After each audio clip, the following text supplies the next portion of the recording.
Howdy freeze dryers, today we're gonna freeze dry some date sugar. I'm gonna walk you through the whole process of how to get date sugar to turn out. Then we're gonna rehydrate it at high elevation with some high elevation coffee.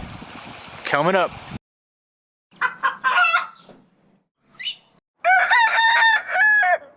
Making date sugar is a lot healthier alternative to table sugar. It also, in my opinion, tastes better, and it's relatively easy to make as long as you know the right way to make it turn out. I had a little help from a follower, we'll call him Don. Thank you, Don, if you're watching this. Let's get started. Really, all you need to do this is some dates. And there are a couple different kinds of dates. I'm using the Medjool type of date. I like those kind because they're a lot bigger. They're also very tender. The brand I'm using today is Double Date. And it's very important that you use pitted dates because obviously you don't want to grind up those pits. We're gonna start with 2 cups of water in a blender, and we're gonna add 15 dates to that water. But you will need a high-powered blender. You want to start on a slower speed and then kind of work your way up, but we want to blend this very smooth. So we want to do that for about 1.5 minutes until you get a nice smooth texture. So we can keep doing this depending on what size freeze dryer tray you have until you get to about halfway. You do not want to go up farther than halfway because we do need to allow this some room to expand, and we don't want a mess in the freeze dryer. We definitely want to go on a parchment lined trays because this stuff will get sticky, I can guarantee it. Once you get this covered, we can kind of shake it. That'll help kind of evenly distribute everything. Then I'm gonna put some dividers in. I'm gonna put them in the 40 portion setting. We're gonna do that just like that. We're not gonna pre-freeze, but that's really all there is to it. I'm gonna fill the other 3 trays in the medium. Okay, we are all ready. As a baseline, I used 2 of these bags of dates to fill the medium trays. So these are 2 pounds of dates. So it took 4 pounds of dates to fill 4 trays. So each medium tray basically holds a pound of date paste. And before we go into the freeze dryer, we just need to change a couple of the settings. You just press the customize button. Our initial freeze we want to be -20 Fahrenheit. Our extra freeze should be at 1 hour, and our dry temp should be at 135. We're gonna save that, and then we're gonna press start.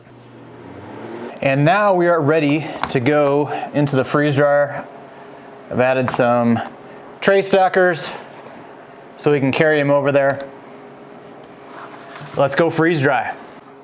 So while you're waiting for this, take a minute to subscribe to Live Life Simple. We do primarily freeze drying on this channel. Little gardening, little homesteading, some food preservation. While you're there, click the bell to get notifications, and that'll send you a notification every time a new video comes out. Sundays at 8 a.m. for us. And this date sugar recipe with more than 300 other recipes can be found at the freezedryingcookbook.com.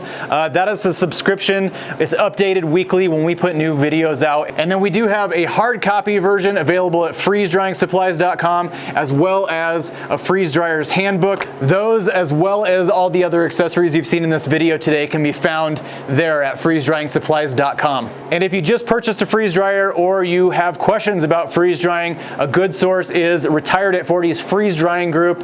That is a Facebook group and a MeWe group, and you can use the search function with this magnifying glass shown here. That can answer questions that you have, keywords, members, topics, anything you can imagine on freeze drying. If you want to find specs and pricing on the freeze dryer that I use, please consider going through our affiliate link. That can be found down in the description of this video. That will take you to Harvest Right's website. And if you end up purchasing through that affiliate link, it helps support this channel. It also helps support our Facebook groups. It helps us develop products. It helps us do giveaways. We do big giveaways throughout the year, and then one big giveaway at the end of the year. And then last but not least, if you enjoy the content, let us know by giving us a big old thumbs up. Okay, we're ready to load our date sugar into the freeze dryer. Also, we are in high temperature mode because of the temperature that we're drying it at, but you do not want to turn candy mode on. So make sure that is in the off position.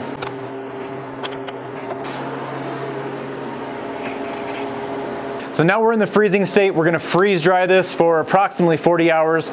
This is actually a 2-part freeze dry. We haven't done this before, so I'll see you in a second. Make sure that you don't miss this next part. All right, well, I expected this to be a pretty long cycle, and it was long. It was not as long as I thought it was, but I did learn a couple things along the way here.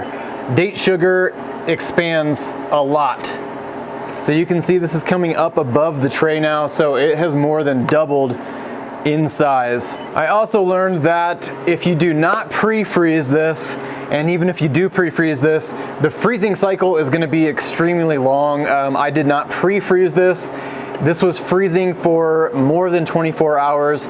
I finally just manually advanced into the next process, into the vacuum freezing, which you can do by clicking this leaf button. And I actually have my doubts that this is complete, even though the Harvest Right thinks it's complete, because of 2 things. We have added a lot of water to this, and this is extremely high sugar content, and those 2 things are just notorious for throwing off the freeze dryer. So what I'm gonna do is actually pull the dividers out, just because that way we can get some more surface area for when we go into the freeze dryer again. Okay, so this is where things are gonna get a little bit different. We're actually going to defrost the chamber because there is so much ice buildup in here, and we're gonna refreeze everything, and then we're gonna run it through an entire cycle for the second time. Okay, we got the dividers out. That's gonna let us get some airflow in between here also. You might be thinking that the dividers maybe are not necessary, but through this first round is keep everything from bubbling up in one section. It just will bubble up in between the dividers. So when you remove the dividers, we're gonna have some more surface area to get some airflow. Things are gonna dry out quicker. As I was removing these, I definitely noticed that they are getting close. Some of it is actually done. The top 2 racks I think are probably good, but there is some parts in the lower 2 racks that are still a little bit gooey, that just I think need some more time. So this next full cycle should be a short one. So we're gonna let the trays hang out as the chamber defrosts, and if you wanna speed up the defrost, you can actually just stick a fan on here, which will circulate the air in here, and those heating pads will move around that hot air. Your defrost will go much quicker. Okay, going in for round 2, we're gonna change the settings just a little bit this time. Initial freeze, 0 degrees. Extra freeze time, we need 0 extra freeze time. Same dry temperature of 135, but we do not want to go into candy mode. And then extra dry time, you can adjust that for whatever is convenient for you. And away we go for round 2.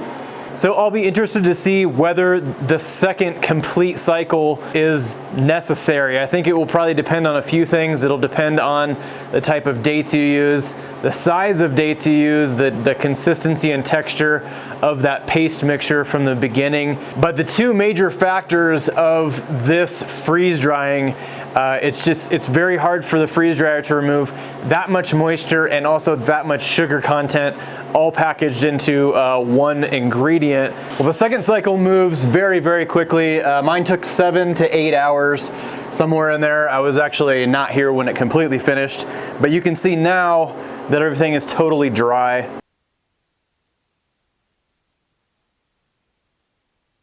What's interesting about these is when they first come out of the freeze dryer after that second cycle, they feel like they're not done. They're soft and pliable still. If you let them cool for like 5 to 10 minutes, then they all turn to a nice texture where they're crisp and you can break them apart, which is cool. That's the way you want them to. After you've done that, put them into a food processor, run them through the food processor quick, turn them into a powder, and then we're gonna go somewhere cool and rehydrate this in an interesting way. All right, well, we found a real great spot. We're gonna rehydrate some high elevation coffee. We're in Livermore, Colorado.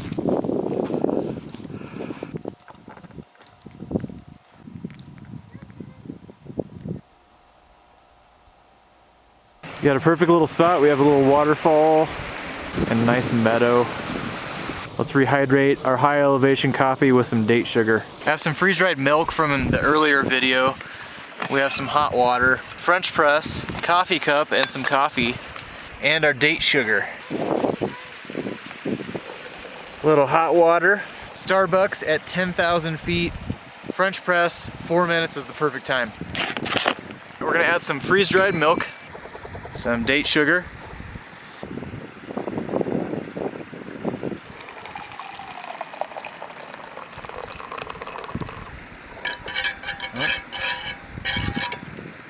high elevation coffee.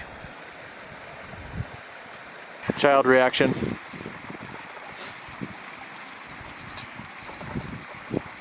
Is it perfect? Good.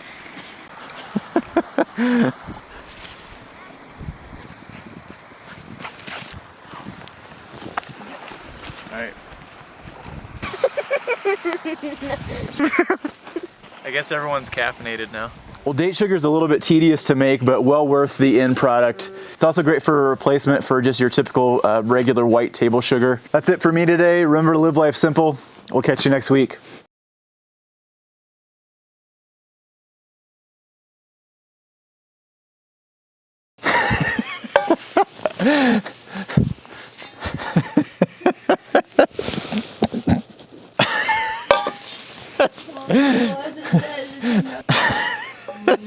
I can't do it. Well, the date sugar.